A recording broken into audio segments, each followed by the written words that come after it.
Okay, we're ready to start Romans chapter 3. If you remember, we left off where Paul had already picked on the Gentiles a little bit, and now he spent some time picking on the Jews, basically equating everyone as sinners in need of justification, in need of salvation, redemption.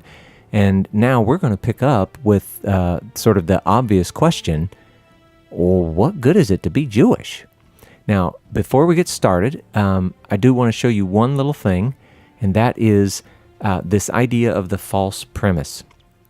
Paul uses this a lot in all of his writings, certainly in Romans. The thing is, it's important that we recognize that he uses it, and it's usually pretty easy to recognize here in Romans. In other places, it's much more difficult, and I think actually leads to some misinterpretation. But here, in Romans especially, it usually comes in a format that looks something like, well, what then? And then some sort of false premise, either a statement or a question, and then he follows it with, by no means. And so we'll see this as we go throughout, and I'm only telling this to you now so that you're prepared when you see it. But let's get to the text. So, Paul starts out, then what advantage has the natural-born Jew? Or what is the value of circumcision, that is, becoming a proselyte? Much in every way. To begin with, the Jews were entrusted with the oracles of God. Now, first of all, you would get the sense that as Paul writes, we're going to get a nice list of all of the reasons that this is, it's good to be Jewish, but we're not going to hear about this again for many chapters. So we're only going to get this one, and then it's a whole series of thoughts upon thoughts upon thoughts before we ever make our way back. But let's go ahead and focus on this one, the oracles of God. The majority of what we know of as humanity, where God speaks to and for humans, it's all been through the nation of Israel, all through the Jews. And so they have been given the very words of God to preserve and protect and pass down, and they've done a fine job of it. But then Paul asks, here's our first false premise, well, what then if some Jews and proselytes were unfaithful to the Torah, that is their covenant obligation? Does their faithlessness nullify the faithfulness of God to keep his covenant promises? And Paul answers, by no means. Let God be true in keeping all his covenant promises to Israel, though every one of the Jewish people were a liar in breaking their covenant promises. As it's written in Psalm 51:4, that you may be justified in your words and prevail when you are judged. So Paul is equating this idea of true with keeping your promises, and lie with breaking promises. And he's doing it to show that God himself is righteous and just. And he pulls Psalm 51:4. It's from the Septuagint. Most of what we're going to see from Paul is always going to be from the Septuagint. It says, that you may be justified in your words. So we see that God's words are true. And prevail when you are judged. That's a very strange translation. It would be better if it was something simple like, and you are blameless in your judgment. But as it's written here, if God's judgment were to be judged, God would prevail. That's the idea. But if now this is the Jewish people's, unrighteousness serves to show the righteousness of God in that he keeps his promises to Israel, despite the unfaithfulness of the Jewish people, what shall we say? False premise. That God is unrighteous to inflict wrath on us? But Paul adds here, I speak in a human way, which is his way of saying, I'm using human logic now. But I want to point out that phrase, righteousness of God, that phrase is being equated to God's faithfulness in the covenant. That's going to become important. But let's go on. By no means, for then how could God judge the world? In the same way that his righteousness is demonstrated through his faithfulness to the covenant, his righteousness is also demonstrated in his right judgment. God is not going to be manipulated in the way that Paul is suggesting falsely. But Paul's not done. He's going to talk about it some more.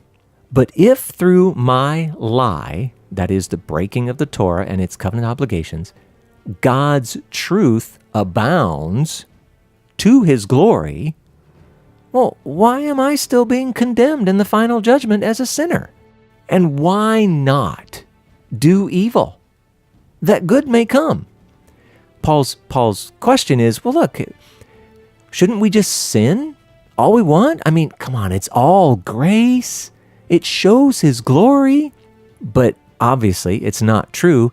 And now we know why Paul is harping on it a little bit. It's because, he continues, as some people slanderously charge us with saying. And if we go look at Acts chapter 21, verses 20 and 21, we'll see that Paul is being accused of telling the Jews, forget about Moses, forget about the traditions and circumcision and all this stuff. And it's not true. Paul is not saying that to the Jewish people. He's saying that to the Gentiles. To the Gentiles, you do not have to become Jewish. So there's a big difference there. And Paul says their condemnation is just for spreading false rumors about our teaching. And what's really interesting about that is that's exactly the same teaching that's going around Western Christianity. And it's still not true. And now, a new false premise. Well, what then? Are we Jews any better off than Gentiles in that God will justify us in the final judgment and condemn the Gentiles? No, not at all. For we have already charged that all, both Jews and Greeks, are under sin. The last half of chapter 1 was the Greeks, and all of chapter 2 was the Jews. All are under sin, as it is written in Psalm 14, 1 through 3, and Psalm 53, 1 through 3, none is righteous, no, not one. And Paul's actually going to go through an entire list of scriptures showing how everyone is on the same playing field, that we all are sinners, we're all in need of justification, salvation, redemption, the whole thing. But let's go through it. No one understands. No one seeks for God. All have turned aside. Together, they have become worthless. No one does good, not even one. And in Psalm 5:9, their throat is an open grave. They use their tongues to deceive. And in Psalm 140, verse 3, the venom of asps is under their lips. In Psalm 10:7, their mouth is full of curses and bitterness. And in Isaiah 59, 7 and 8, Proverbs 1:16, their feet are swift to shed blood, and in their paths are ruin and misery, and the way of peace they have not known. And Psalm 36:1, finally, there is no fear of God before their eyes. And so now Paul makes his argument how the Jews are not better off according to those passages. Now we know that whatever the law says, as in the passages I just quoted, it speaks to those who are under the law. Whatever the law says, it speaks to those who are under the law. And who's that? The Jews and proselytes. So that every mouth, not just the Gentiles, may be stopped. And that is, you will have no answer to the judge. And the whole world, including the Jewish people, may be held accountable to God. For by works of the law, and here Paul's not talking about, doing nice things or whatever. He's talking about legal Jewish status. Those things that identify a Jew as a Jew, whether by birth or conversion. By works of the law, no human being will be justified. And just so you can see the difference, if we went back to Romans 2:13, remember it said, It's not the hearers of the law who are righteous, but the doers of the law who are justified. But here he's saying the works of the law, no human will be justified. Well, it's two different things. In 2:13, he's talking about all of those parts of the law where you're actually living righteously. You're doing the moral and ethical things, all of that good stuff. Here, he's talking about only those things that have to do with legal Jewish status. So, by works of the law, no human being will be justified in his sight. And now he says why. Since through the law, that is, being or becoming Jewish, comes specific knowledge of sin and therefore greater accountability. His point is, let's just say you're a Gentile, you've got the 7 Noahide laws, maybe the 4 extra that the apostles added in Acts 15, and we already can't make it. But by becoming Jewish, you've now submitted yourself to the whole Torah. Your accountability is even greater. You haven't made your chances for salvation greater. You've made them less. But now, he sort of fell into beating up the Jews a little bit again. He's gonna deliver some of the good news. So in verse 21, he says, "But now the righteousness of God has been manifested apart from the law." That is, apart from God's covenantal promises at Sinai. Remember, we said the righteousness of God, Paul was using that phrase to speak of God's faithfulness to his part of the covenant. And so now that righteousness has been manifested apart from the law, and he says, although the law and the prophets bear witness to it. And now he explains, the righteousness of God has been manifested through faith in Jesus, the Christ, for all who believe. Now let's unpack that a little bit. It's been manifested through faith in Jesus. Now, this phrase, faith in Jesus, that is a good English translation. An equally good English translation would be faithfulness of Jesus, or the Christ. And so, it's been manifested through Jesus' life. He came down and perfectly kept this side of the covenant. And so, in a sense, it was equal to what God had been doing all along. And so the righteousness of God is now manifest through our faith in what the Messiah has done. And it's for all, it's for Jew and Gentile, it's for all who believe. And it's important that you understand believe is not a mental exercise. Believe, it's like a two-sided coin. You have faith, that belief and that trust in God and his Messiah, and you live faithfully according to that belief and trust for God and Messiah. You see, what Paul is doing is saying, listen, we have, as a nation, a people, Israel, Jews, gone back to Sinai, but what God is doing is going back to Abraham. The righteousness of God has for centuries been manifest through God's fidelity to his covenant, the one at Sinai. But Paul is saying, and now God, apart from the law, God has gone back to his covenant and his promises with Abraham. That is now the righteousness of God, or that's its connecting point, if you will. And then he continues, for there is no distinction between Jews and Gentiles in this regard. What regard is that? All have sinned and fall short of the glory of God. Jews and Gentiles, equal. Is there anything else? Yes. And all who are justified in the final judgment are justified only by His grace, which is the favor that Jesus found in God's eyes that is imparted to us as a gift through the redemption that is in Christ Jesus. Now, what does this redemption look like? Christ Jesus, whom God put forward as a propitiation.